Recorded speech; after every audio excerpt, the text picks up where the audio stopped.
August. I was getting tired. Let me start with some brief opening remarks. This weekend, on August 10th, marks 2 years since Mmoud, Habibi, and Ryan Corbett were taken captive in separate incidents in Afghanistan. That's 2 years that they have been separated from their families. We are deeply concerned about the well-being of Americans unjustly detained in Afghanistan, Mmoud, Ryan, and George Glesman, and raise their detentions in every engagement we have with the Taliban. Bringing them home will continue to be a top priority for the United States as we work to obtain their release. The Biden-Harris administration is committing to bringing home every unjustly detained American overseas, and we have a track record of doing so, as you all saw just last week. Over the past 3.5 years, we have brought home over 50 Americans who have been unjustly detained, and our efforts will continue until all of those who have been detained are reunited with their families. With that, Sean? Sure, unless anybody wants to follow up on that.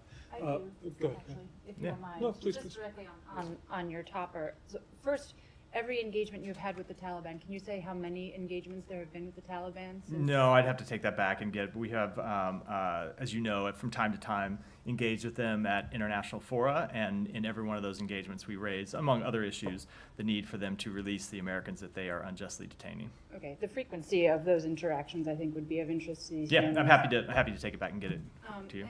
And on Ryan Corbett in particular, I mean, Ryan's wife, Anna, has spoken publicly in recent days about how difficult it has been for families to learn of possibly disparate levels of attention.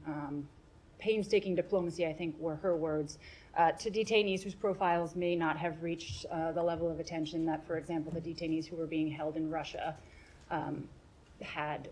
So is it fair to say that these cases in Afghanistan have gotten less attention, fewer resources by comparison? Absolutely not. So let me say two things about that. Number one, we don't determine the level of attention that cases get from the press. I think you know that the media covers some cases more prominently than others, but we control the level of attention that we commit on behalf of the United States government. And I can tell you that we are absolutely committed to bringing home Ryan Corbett and the other detainees wrongfully detained in Afghanistan, as well as detainees wrongfully held all around the world. And the Secretary has spoken to Ryan Corbett's wife. I know she was here just this week and met with Ambassador Thomas Greenfield, met with Roger Carstens, the SPIHA.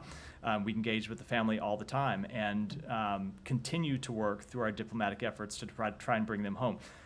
That said, I've said this before, it's impossible for me to imagine what these family members must be going through. And I assume that it's particularly painful every time they see other detainees brought home because they can't help but think about their loved ones who we weren't able to get out at that time.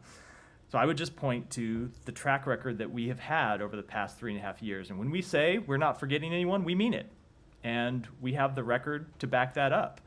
And we will continue to use every resource the United States government has to try and bring Ryan and other wrongfully detained Americans home.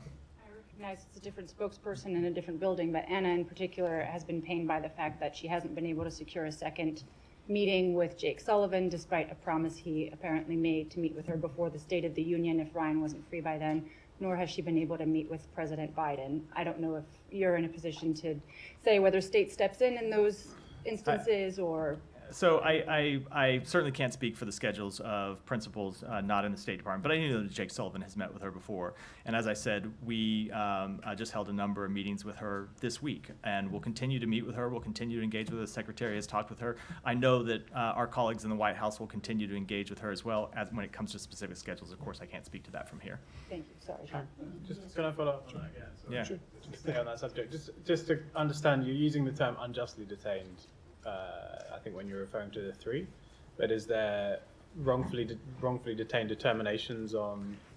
There are wrongful. We have made determinations that Ryan Corbett and George Glesman are wrongfully detained. That's not a determination we have yet made with respect to Mmoud Habibi, which is not to say we're not working to try and secure his release. We are working to try and secure his release. Oftentimes, we can't make a wrongful detention